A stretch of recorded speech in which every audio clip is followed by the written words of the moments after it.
तारीख 23 नवंबर 2024 बेंगलुरु के hotel royal living में दोपहर 12:30 बजे फैशन ब्लॉगर माया गगोई आरव हनोई के साथ होटल पहुंची। उन्हें first floor room number 101 allot किया गया। दोनों रूम में चले गए। उन्हें नेक्स्ट डे सुबह 11 बजे चेकआउट करना था। 24 नवंबर को 11 बजे के आसपास होटल स्टाफ ने उन्हें उनके रूम में कॉल कर जब चेकआउट का समय पूछा तो आरव ने उन्हें यह कहा कि उन्हें एक दिन और एक्सटेंड करना है। अगले दिन जब होटल स्टाफ ने वापस से फोन कर चेकआउट का समय जानना चाहा तो आरव ने उन्हें यह कहा कि उन्हें चेकआउट का डेट एक्सटेंड करना है, यानी कि उन्हें 26 नवंबर को चेकआउट करना है। 26 नवंबर को सुबह 11 बजे आरव और माया को दोनों को एक साथ होटल से चेकआउट करना था, लेकिन सुबह 8:19 को आरव अकेले ही होटल से बाहर चला गया। करीब 11 बजे जब होटल स्टाफ ने माया के रूम में कॉल कर यह जानना चाहा कि वह चेकआउट कब करने वाले हैं तो इस बार किसी ने जवाब नहीं दिया। स्टाफ ने आरव के पर्सनल नंबर पर कॉल करने का ट्राई किया जो कि उसने होटल एंट्री के टाइम पर दिया हुआ था, पर वह नंबर भी कंटिन्यू स्विच ऑफ ही जा रहा था। जवाब न मिलने पर स्टाफ रूम में गया और वहां जाते ही उसने यह पाया कि रूम का दरवाजा खुला ही है।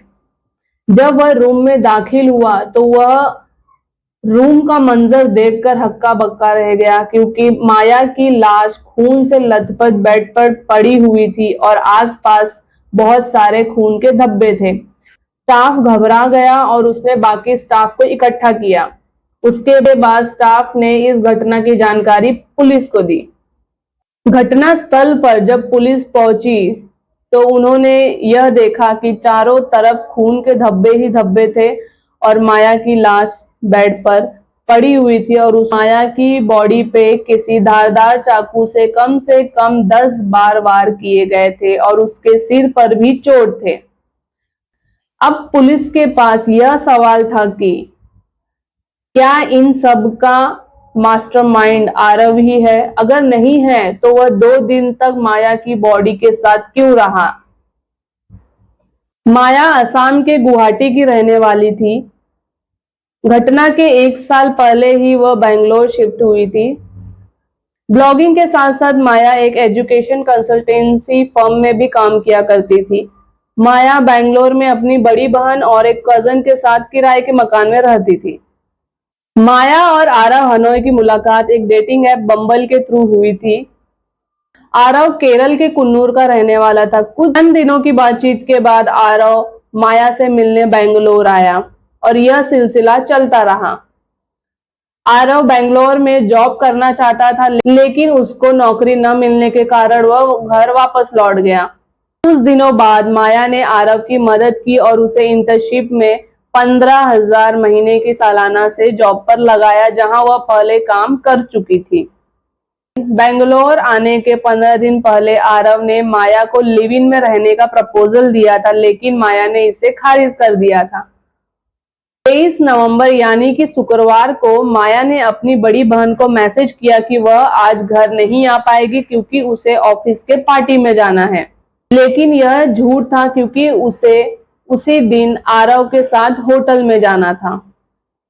बाद में उनकी बहन के फोन पे एक और मैसेज आता है कि वह आज भी घर नहीं आ पाएगी क्योंकि उसे आज भी ऑफिस के पार्टी में जाना है। अब यह मैसेज माया ने किया था या आरव ने, यह अभी तक खुलासा नहीं हो पाया है। होटल के मैनेजर ने पुलिस को माया के मर्डर की जानकारी दी थी। क्राइम सीन पर पुलिस को चाकू और नायलॉन की रस्सी बरामद हुई। आरोपी ने रस्सी ऑनलाइन परचेजिंग ऐप ज़ेप्टो से मंगाई थी। इसकी पुष्टि पुलिस ने रस्सी पर लगे टैग से किया था।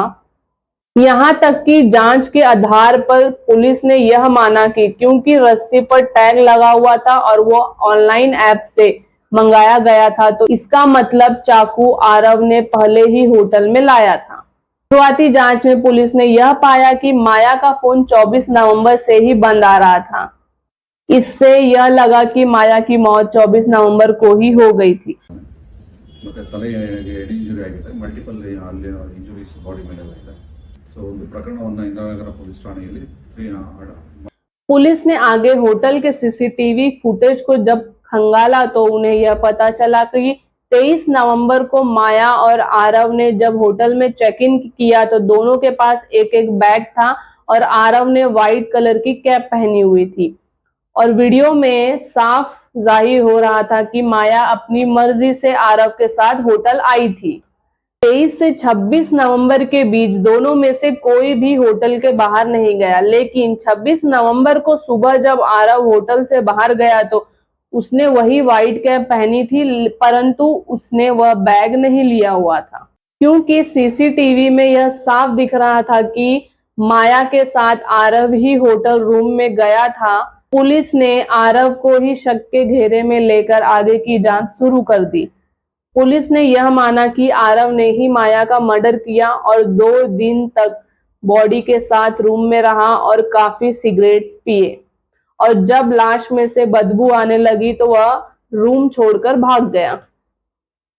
होटल से निकलने के बाद उसने रेलवे स्टेशन के लिए कैब बुक किया और अपना फोन स्विच ऑफ कर दिया। शुरुआती जांच में पुलिस को यह लगा कि आरव पहले ही मर्डर के मकसद से होटल आया था क्योंकि चाकू होटल में लेकर आना और ऑनलाइन ऐप से रस्सी का मंगाना इसी ओर इशारा कर रहे थे। पुलिस ने आरव को पकड़ने के लिए 3 टीमें बनाई, जिसमें से एक टीम नॉर्थ कन्नड़ में भेजा गया, दूसरी टीम को केरल भेजा गया और तीसरी टीम को इलेक्ट्रॉनिक एविडेंस कलेक्ट करने के लिए भेजा गया।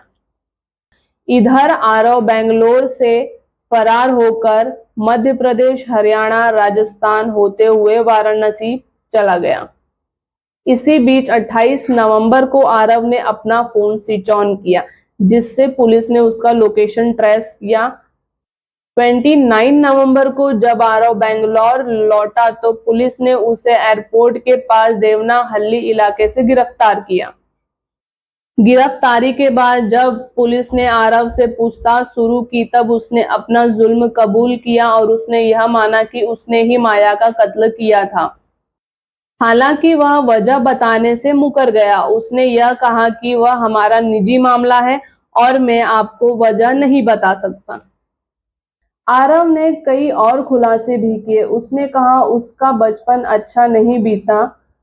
उसके जन्म के कुछ साल बाद उसके माता पिता का डिवोर्स हो गया और आरव की कस्टडी आरव की मां के पास थी।